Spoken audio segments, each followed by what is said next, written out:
Well, now, Roger kind of gonna get it. I'm your host, Mike Man, back with another episode of the hottest thing, smoking.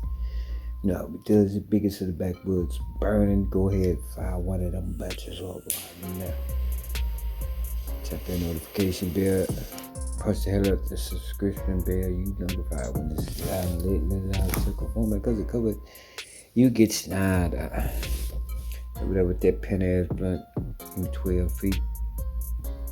That backyard boogie you got rolled up there. Welcome back to another episode, Rapperweed TV, the podcast. I'm your host, Mike Man, representing MBMG all day. Today we're diving into the deep world of hip-hop gossip and the latest news and rumors that are shaking up the scene now. First hot topic lined up for the day, you know we got to talk about Drake and Kendrick Lamar. Now, if you have been under a rock,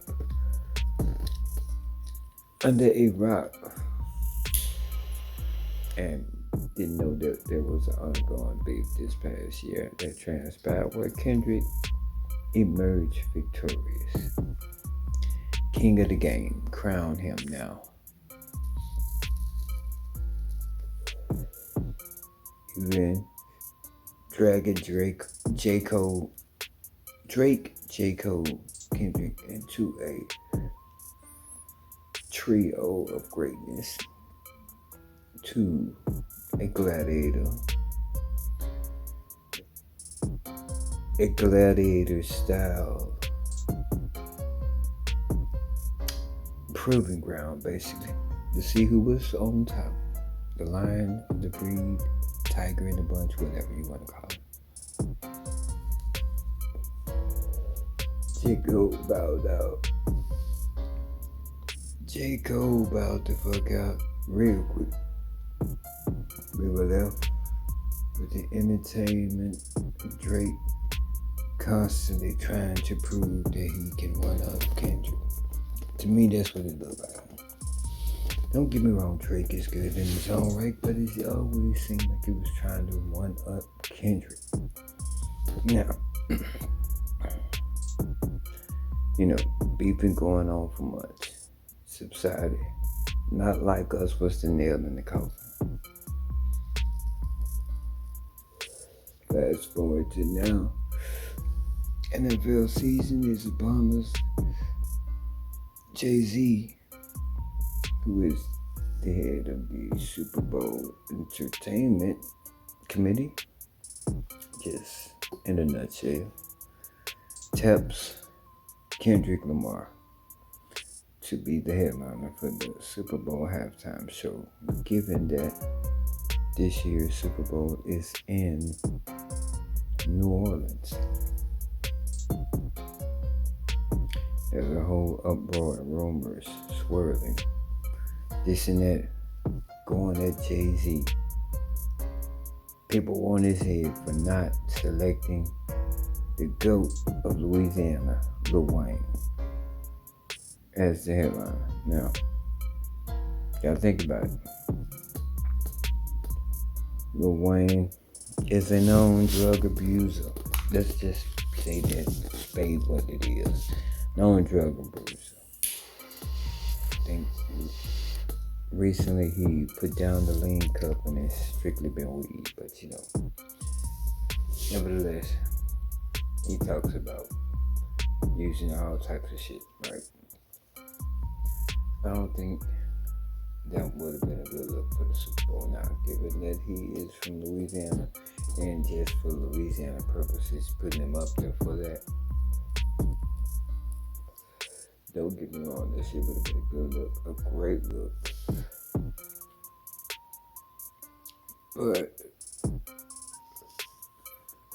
as a mogul, Jay-Z probably thought about all the shit that would transpire afterwards. You got to think about some of these Super Bowl performances where shit went down and it was a success.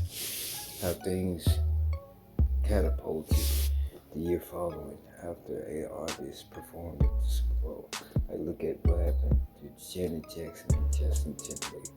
That shit was a whole controversy until it was proven that what it was a wardrobe malfunction, whether it was intentional, not intentional, we don't know.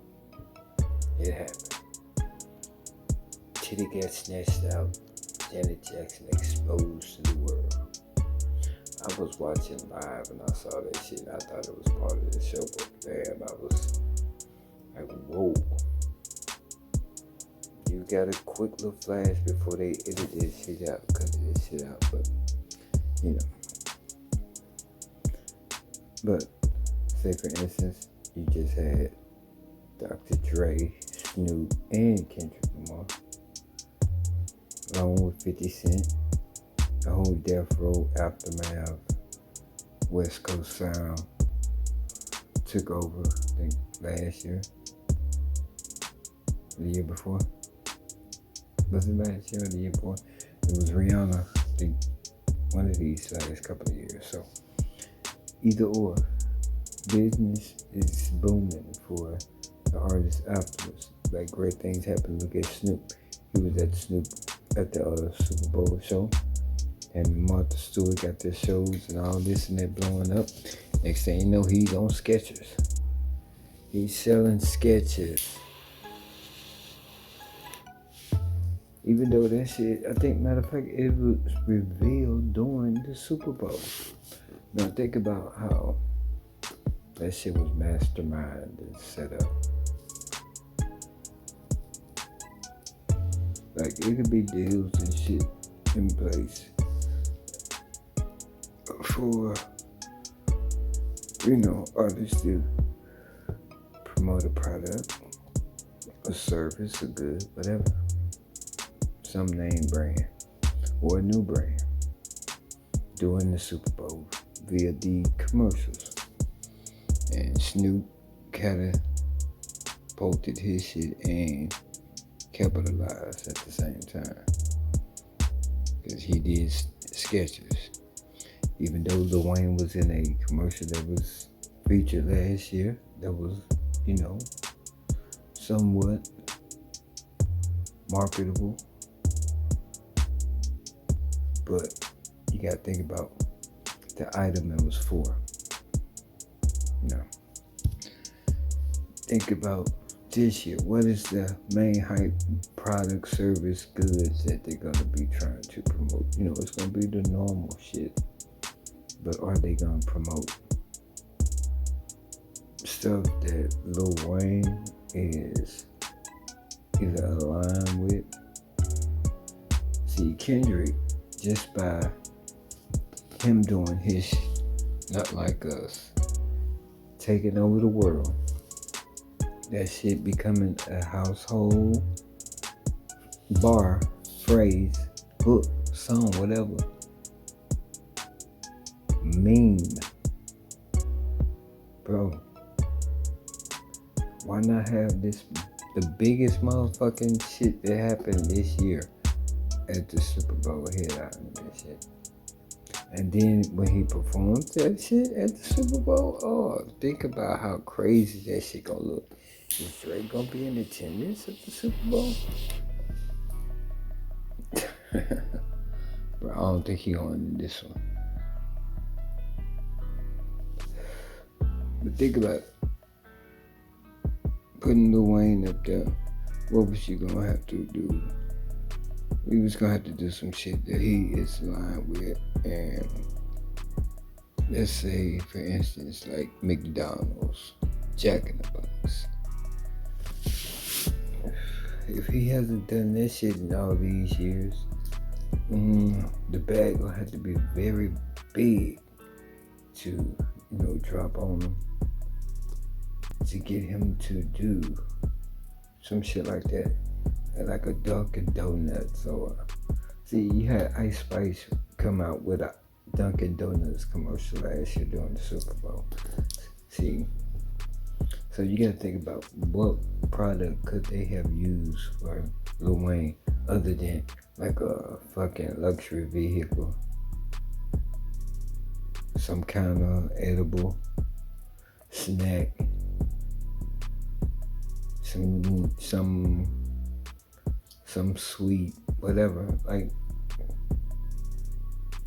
because you can't fuck around and put them up there promoting Backwoods or Swish's new raps or anybody like that, because then they'll be promoting and pandering to drugs and shit, and the culture being misappropriated and all this and that, and be slung out there, and you'll be saying this and that. But for the most part, I think, I don't know, Kendrick, I'd say Kendrick probably should have been featured there, but for the most part, yeah, you probably should have had Louisiana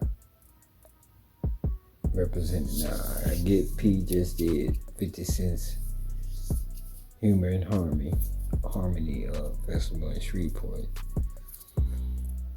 And in some lights, the superstar world, they don't want to over promote certain motherfuckers because they don't want to get too much shine and shit start blowing up, even though you can't help that.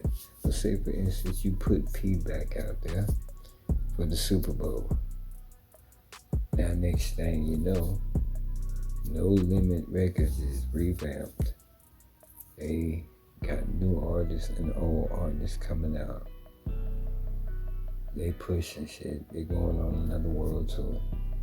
Even though he has a world tour and there's no limit to it, and that shit is off the chains. I can't wait to go to that motherfucker whenever it come through here next time. Because this time I was going to catch that motherfucker, but it was too high. Now just imagine that after he do the Super Bowl, numbers going up, price going up. So I'm probably going to wish, or I probably would wish my ass would have, win. But, the whole controversy with Kendrick now, listen, and Drake. I don't know if the cease and desist is an actual thing. If it is,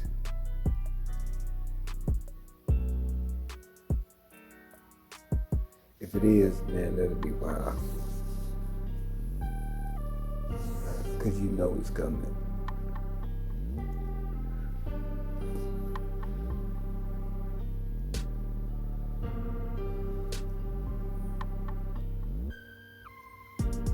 Now this is coming from Rolling Stone magazine. It said no, Drake did not send not like a cease and desist to Kendrick Lamar. Because everybody was talking about this. Right after Kendrick is tabbed.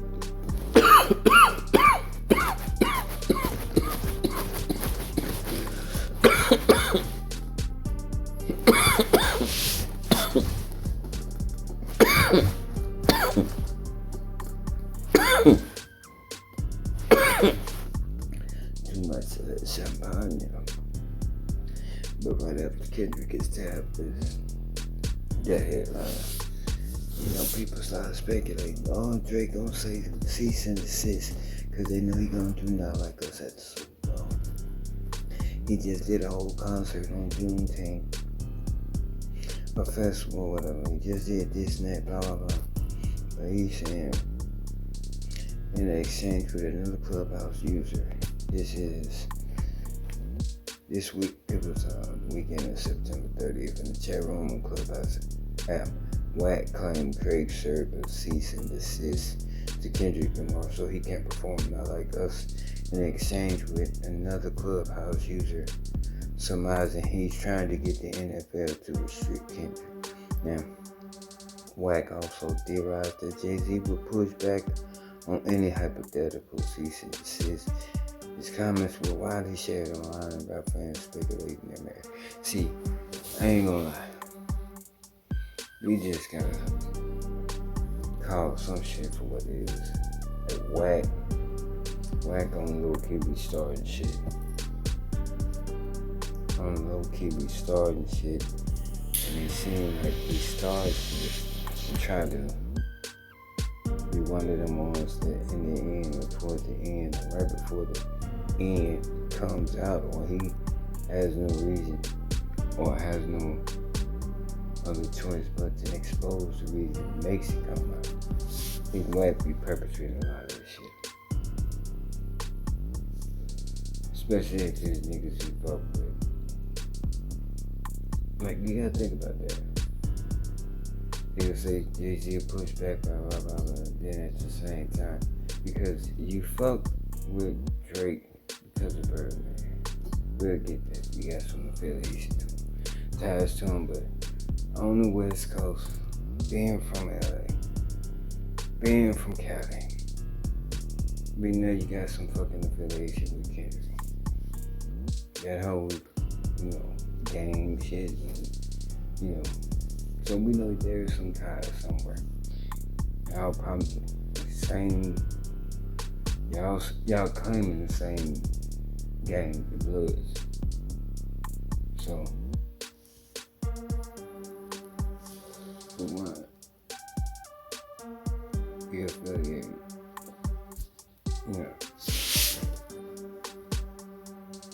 but it's remains to be seen and said that he is having conjured and narrate a narrative for the whole shit, all while revealing at the same time this and that, because he did the same shit. I think the whole Adam 22 and Brick Baby shit. Like, you in there hands on with the shit. You see it, and then trying to go on different platforms. You can explain it any angle you choose, but it's from every angle. And you have a valid point from every angle, but it's because you're saying that you don't want that shit to be checked. Like, yeah, I think Wack be perpetuating a lot of this bullshit. And he might be the motherfucking low-key informant. I don't know, I ain't saying that shit just to, stir up no shit, but that's what it seemed like, just looking at it from the outside. You instantly chime in with some shit like that, like blah, blah, blah, blah. Like, bro, come on. You giving goddamn co-defendant vibes. As much court shit you talk, you giving court defendant, street snitch, blah blah blah, like all that shit. I mean, that's the general vibe I get from him anyway. Like, nigga, you a two-timer nigga in a minute. That's what he's saying, like, to me. I'm just saying, I'm not just saying this shit to be controversial or no shit like that, or get no shit started. I'm just saying my opinion. Yeah, he'd probably say the same shit about me if he knew me, but he don't, so let's go. But other than that, man,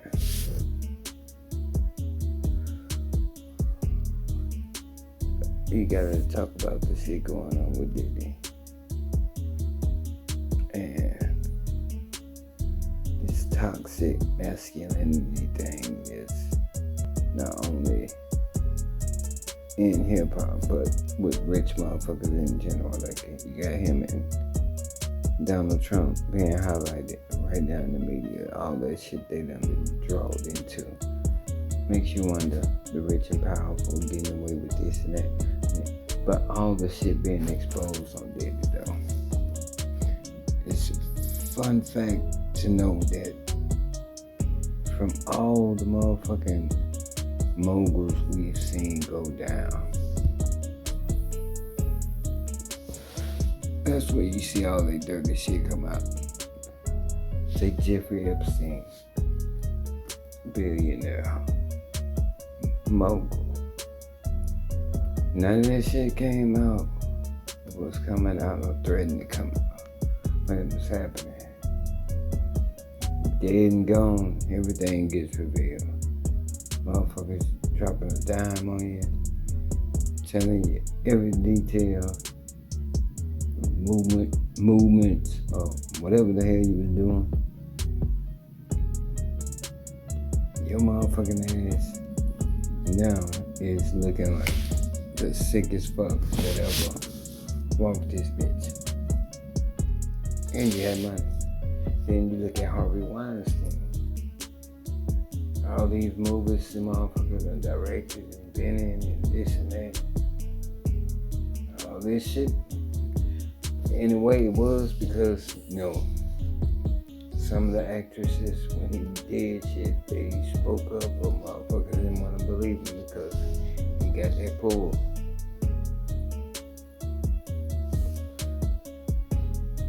So, is there a certain toxic masculinity effect going on amongst the rich and powerful? I'm wondering, is that why the Lord hasn't blessed me with mass riches yet? I feel that I wouldn't be toxic like that, but goddamn, I would love to see the chance, shit, at least the chance to see. Don't think I would be though. But goddamn, like this shit is being up the chain. All the paper bottle, then the paper bottle being labeled as poison, what you drugging them with, and all this and that. Like, bro, like it's gonna be more shit said, but until this shit is in court proceedings, because the court of social media is always on, along with TMZ, your Facebook, Instagram posting, everything on. Say cheese, all that shit is on. Academics, urban politicians is on. So, we gonna see it. But you don't see that shit when it's happening or talked about when it's happening.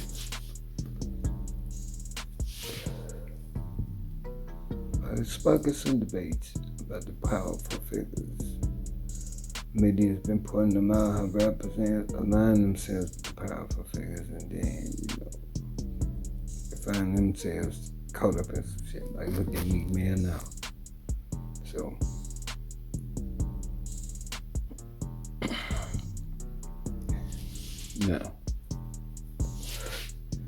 gotta talk about the port strike. The port strike being over. That shit came fast in the motherfucker. Like, fast in the bitch.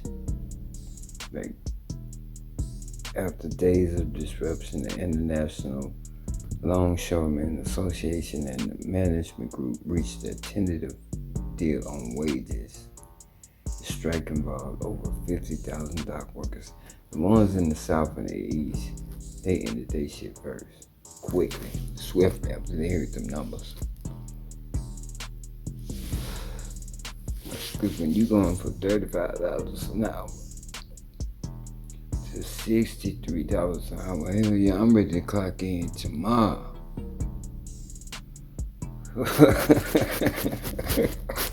Shit. Fuck that. Like, bro, they ended that shit swiftly. No bullshit. And you see why, nigga. Like, nigga, I'm jumping your motherfucking wages like that off the rip, off the gate. I'm ready to clock in tomorrow, nigga. Matter of fact, on my shift, when I'm supposed to be at work tonight, nigga, I go that. Like, bro, get the fuck out of here with that shit. You go from $35 an hour to $69 an hour. Or 60, but it's in the 60s. That's $30 whole dollars. You know how much that would look on a motherfucking paycheck if you just averaging 40? They probably just doing 40. They on the union. Shit. Can you imagine the fucking overtime or some shit like that? Can't help but be pocket watching because this shit has been disclosed to the world. Oh, they know y'all pulling money now, nigga. Everybody finna come out the wood. Y'all motherfucker. Shit, rounds on everybody at the local pubs and shit. Y'all should be down there at that motherfucker right now. I'm guaranteeing one on me. You finna max out. They maxing out bank accounts. They partying like a bitch. Going to clock in tomorrow. Happen. Like, I don't know what the fuck I was saying. Yeah. Shit. $69 an hour. Let me do the math on that shit real quick. $69 an hour times 40. That's and just imagine you getting paid a week. You know, some motherfuckers get paid weekly. $2,760 a week. Now hold on, let's put the dollar points on that. Yeah, $2,760 a week. Now, you say a motherfucker, average motherfucker will squeeze in a good 20 in overtime. The overtime on that bitch equals oh my god, $103.50. Oh my god, times 20, that's another $2,000. Equals that plus what I say, 270. God damn it, you looking at a paycheck. If you get paid in paycheck, $4,300. Them motherfuckers fuck around and get paid every 2 weeks, $86.80, bruh. Get the fuck out of here. For the month, you pulling 17. For the year, you pulling 208. The fuck out of here. Shit, bro. That's just the overtime being, accumulated every 52 fucking weeks. That's your potential. That's your range. So you at least making $200K at that job now. After your motherfucking ass went on strike. Average, I'll say from the 190s and change, high change to 200,000. That's what they put. Bro, I see why y'all in that motherfucker, bro. Y'all really go to work tomorrow. As a pump worker, you probably was only making like what, 125 probably? This shit just doubled your salary. So minus that taxes, yeah, it's gonna look 200K-ish. Damn, nigga. Look at the fucking bump. Look at the increase on that pay. Hell yeah, in that motherfucking strike the same fucking day. Right then and on the spot. They voted. They turned around and voted on that shit.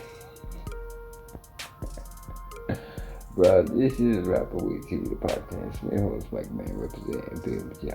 Y'all stay safe, breezy, sanitize, dangerous. The fuck out the way and tune for another one, bro. The dock workers ended the strike. I would have ended that bitch expeditiously as well, goddamn. Kudos to y'all, props to you. Don't want to be parking watching, but y'all are in the money, my man. Drinks on y'all. This is Rapperweed TV. Y'all stay safe, breathe, sanitize, dangerous. Fuck out the way and tune for another one. Hit that subscribe button. Knock the hell out the notification bell. You locked in when we got another one. I'm Mike Man representing MBMT all day, every day. Y'all big praise.